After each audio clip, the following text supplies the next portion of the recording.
was a kid growing up, wait, that's redundant.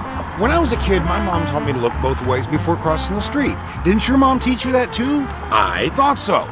It's a pretty simple technique, really. You look one way, you look the other, and if there's no cars coming, you can cross the street. Here, I'll show you. Marcus, let's take a look. Look at that. There's no cars coming, so let's cross the street. This is a snap. Anybody can do this. There's no cars coming. Here we go. Do you see how easy that is? Anybody can do this. This is an easy thing to do. But somewhere along the way, apparently it became too difficult for people to be able to cross the street simply by looking both ways. So they invented these. Have you seen these? It's the button on the pole. It's got the arrow and it tells you what direction you're going. That's your destination across the street. And across the street you got a box on a pole, and in that box are two images. One looks like a glowing high five you can't reach, but it really is the amber hand. The amber hand tells you, halt, you do not have permission to cross the street, stay where you are. The other is an illumination of what looks like a guy walking. And when you see that, that's the sign that you have permission to cross the street. So let's recap. You got amber hand and you got white dude walking. One says you can cross the street, one says you can't. Seems simple enough, pretty straightforward, but no. They had to invent these. Now this is the instruction placard. Now this is where it gets complicated. Feel free to take notes, I would. First, it's the direction button. You push the button, that's the direction you're gonna be crossing. Second is the amber hand. Amber hand says you can't cross the street.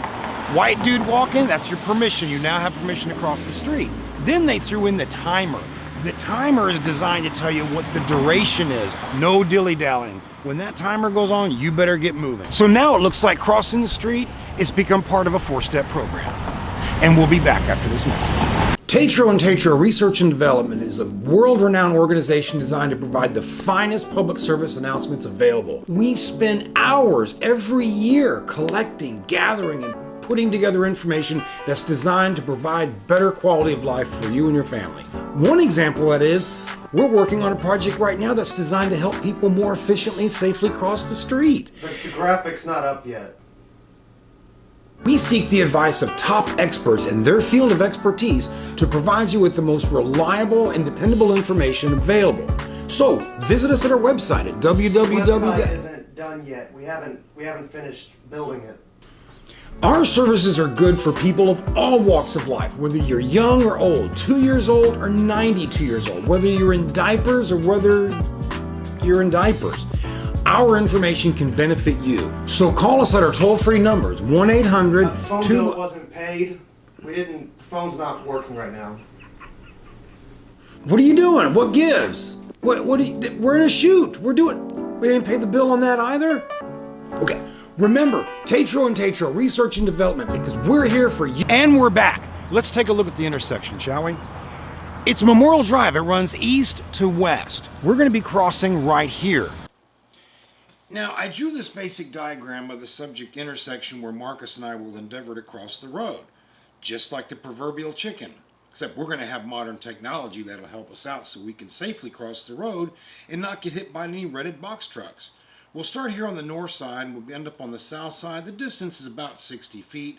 Not a very great distance, but I think we'll be able to handle it provided we follow the instructions. Instructions indeed. Editors, can we get an aerial shot of this intersection, please? Thank you. This is an aerial shot we took with our drone a couple of weeks ago, and it shows the intersection quite well. We're going to be crossing on the right side of the street. You can see that as you look at the image. Okay, we're going to do a test run now. We're going to follow the steps that are on the placard. Now, I strongly recommend that this is the first time you're doing this to bring a family member or a friend with you, because then you can go through it together and kind of go through the steps and make sure you're on the same page with each other so that there's no foul-ups. And speaking of foul, I feel bad for the chicken. He can't reach. The chicken's getting the short end of the drumstick on this. So anyway, we're going to push the button and go through the steps together. Here we go. Wait, traveling south. Wait. It talks! It talks! Look, there's a light! Wait. It talks! Alright, so if you can't read, you can still listen. Okay, there's the amber hen across the street, so we can't cross yet. We already know that. But when we do, we're gonna go right across there when we do. And there's the white dude walking. Now we have permission to cross the street. We got a wide open path to go. Next, we're gonna do it all the way across ourselves. You can come along if you want. And there's our sign. Remember, white dude walking. Now we can cross the street. Look, we can cross right now. We have all the permission in the world. We're almost near the street. We're almost. We did it, buddy, we did it. We did it. That was exhilarating, what a rush. I can't believe we did it the first time. You've got to try this. You have so got to try this. We're gonna go again. We've got to do this again. If you get a chance, try this 6 or 8 times. You're gonna love it. And if you do it more and more, you'll get more comfortable, and eventually you'll be able to do it all by yourself. And if you do it enough, you'll be able to go to different locations even. And if you really get good at it, you can even do it at night. What do you think? Thank you for joining our tutorial, and stay tuned for the next one. That's gonna be covering how you can safely and efficiently lock and unlock your front door. Stay with us. Marcus, come on, let's do this again.